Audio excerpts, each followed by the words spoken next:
Hai guys, jumpa lagi bersama saya Nana Live Story. Oke, apa kabar guys semuanya? Aku harap kabar guys semua masih dalam lindungan Tuhan Yang Maha Kuasa. Oke, di kesempatan kali ini saya akan bikin video baru ya, cerita baru ya. Karena ada yang komentar di video saya yang lalu ya, yaitu komentar ini datang dari seorang netizen atas nama Kak Paijem Pese Ayu. Oke, apa kabar Kak Paijem Pese Ayu? Jadi berikut ini komentarnya.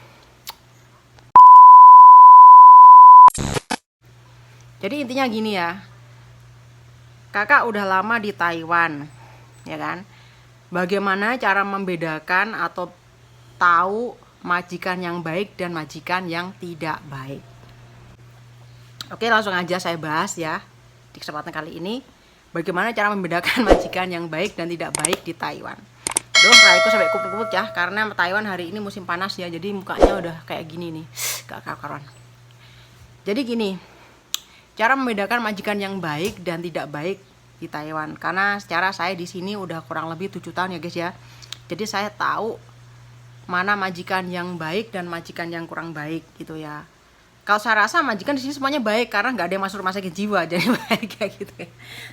Cuman diperjelas lagi ya, bagaimana cara membedakan majikan yang tulus dan tidak tulus. Karena apa ya, kalau cuma orang baik saja tuh banyak banget ya, kita tahu orang baik semua ya.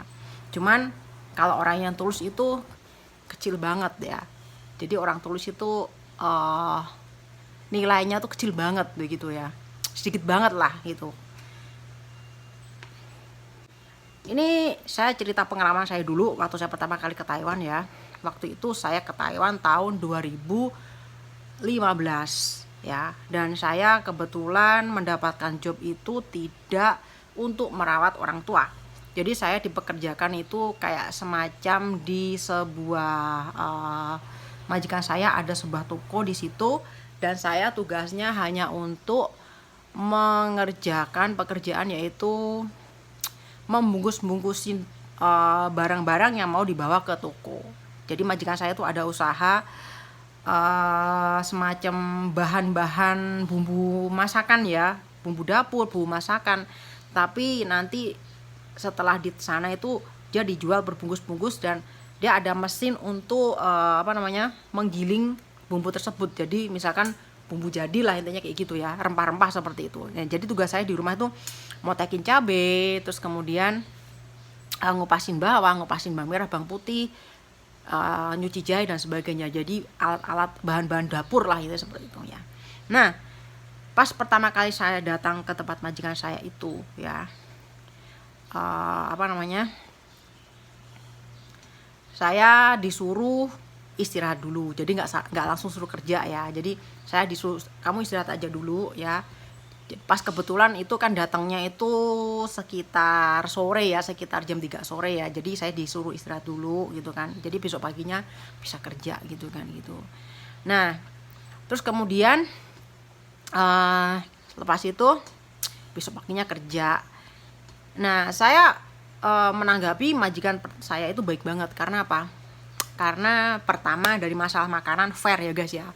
Masalah makanan fair, apa aja dimakan. Kemudian kita makan bareng-bareng, sudah dianggap seperti keluarga sendirilah. Jadi makan nggak harus sendiri-sendiri, satunya di dapur, ada kan kayak gitu ya. Satunya di dapur, satunya majikan makan sendiri di ruang makan seperti itu ya. Atau biasanya kan kalau orang Taiwan tuh makannya di ruang tamu ya.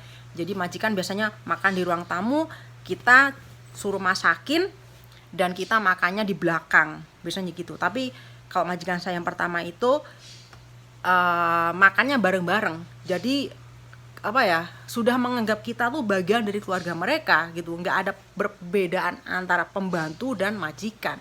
Jadi makan bareng-bareng, satu makannya makan semua. Apa yang dimakan majikan yaitu yang dimakan kita, ini seperti itu. Kecuali kalau misalkan yang muslim ya, karena saya bukan muslim jadi apa aja saya makan ya gitu. Kalau di Taiwan kalau non muslim pasti makanan kalau yang muslim makanannya kan nggak boleh makan daging BABI ya, seperti itu. Kalau yang non muslim apa aja boleh makan gitu kan.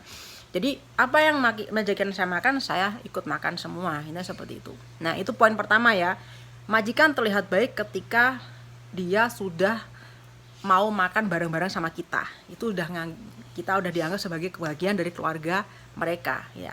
Kemudian yang kedua, tadi yang pertama kita disuruh istirahat dulu ya sebelum kerja ya gitu kan gitu.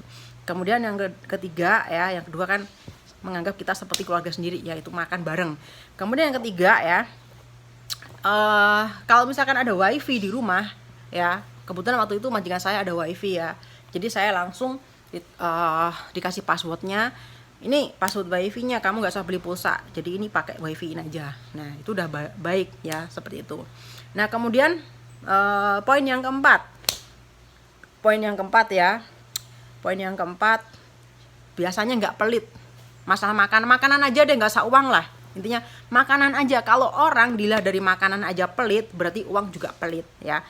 Tapi kalau makanan aja nggak pelit, di mana-mana uang pasti, orang pelit lah pasti, masalah uang pasti pelit ya, nggak ada yang namanya nggak pelit.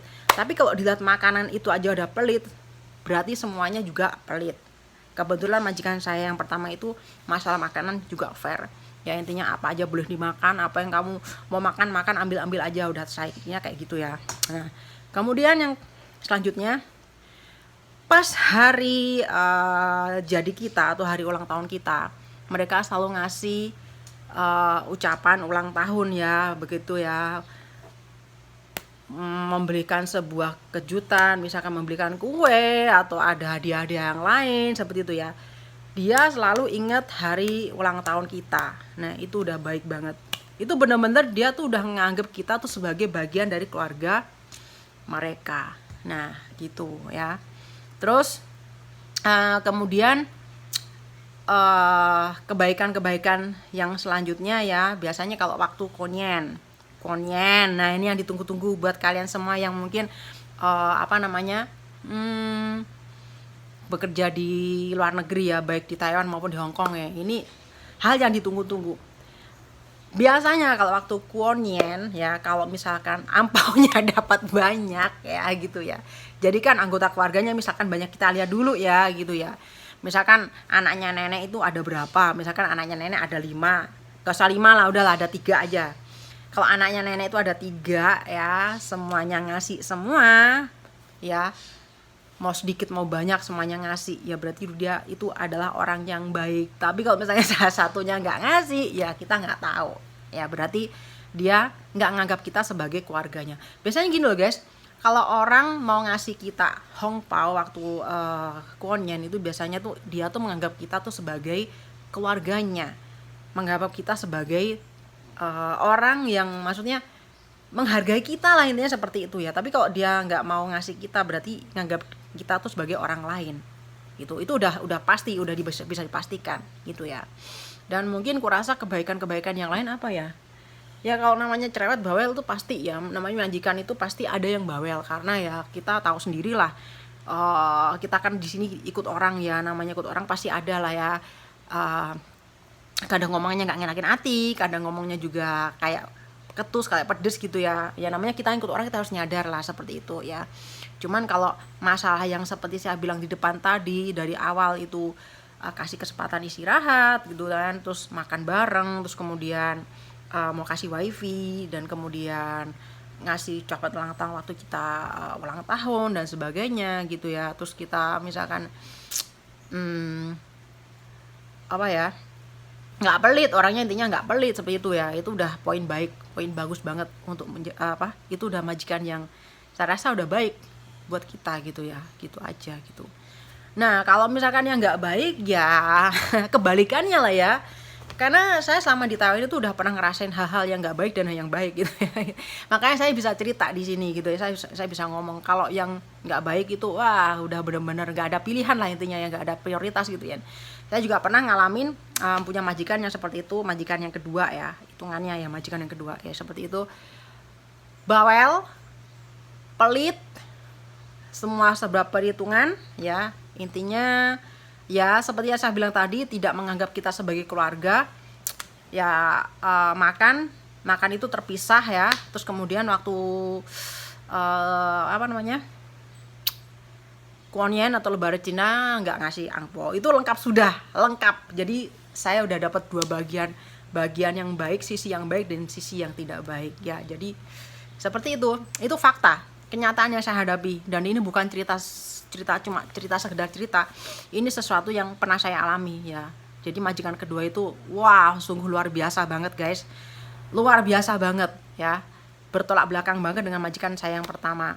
Pokoknya udah, saya seakan-akan di situ tuh nggak pernah dianggap sebagai bagian dari keluarga itu gitu ya. Jadi udah bener-bener pembantu di situ, intinya tuh bener-bener seorang pembantu ya. Dari semuanya ya, dari pertama datang udah langsung disuruh kerja, kemudian masak, kemudian makan terpisah, majikan makan di ruang tamu, saya makan di dapur. Terus kemudian hal-hal yang lain yang saya alami, bawelnya minta ampun, pelit, perhitungan, dan saya sempet di situ tuh intinya apa ya, intinya semuanya keluar uang sendiri ya, mereka cuma nyiapin ya kebutuhan pokok mereka aja gitu ya.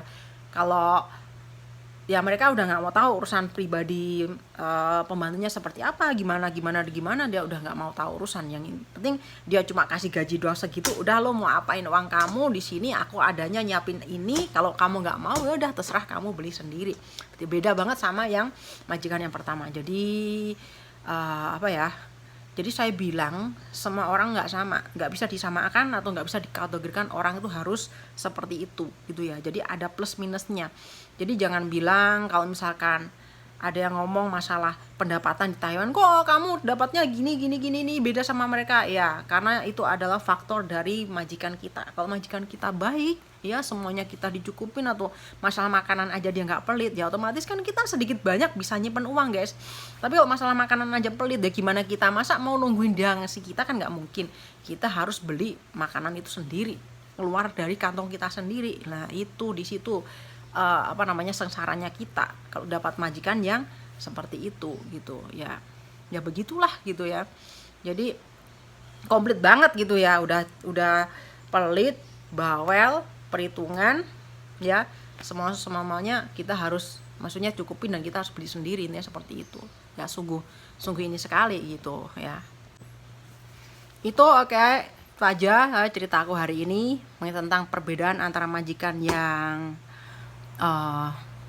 baik dan tidak baik ya. Tulus lah intinya ya. Kalau yang tulus pasti ketahuan, dia bisa terima kita apa adanya ya, nganggap kita seperti keluarga. Itu udah poin utama ya. Jadi kalau kita udah dianggap sebagai bagian dari keluarga mereka di dalam rumah itu mereka sudah maksudnya tuh sudah bener-bener ya kayak keluarganya sendiri lah, intinya seperti itu. Nggak membeda-bedakan mana yang ini dan itu dan sebagainya, seperti itu ya. Oke, buat Kak Pai Jempe Sayu, semoga jawabannya bisa membantu ya. Seperti itu jadi perbedaannya kakak ya. Karena saya pernah ngalamin, jadi saya bisa bilang seperti itu gitu ya, gitu. Oke, terima kasih sekali lagi buat yang udah nonton video gue dari awal sampai habis. Terima kasih banyak. Semoga video ini bermanfaat ya. Dan oke. Mohon maaf kalau ada kata-kata perilaku yang kurang sopan di konten ini, mohon dimaafkan. Dan atas biasa aku doakan semoga kalian semua tetap diberikan kesehatan umur panjang, jangan lupa selalu bersyukur, jangan lupa selalu senyum, smile, dan jangan lupa bagikan cinta kasih kalian pada semua orang dengan tulus ikhlas.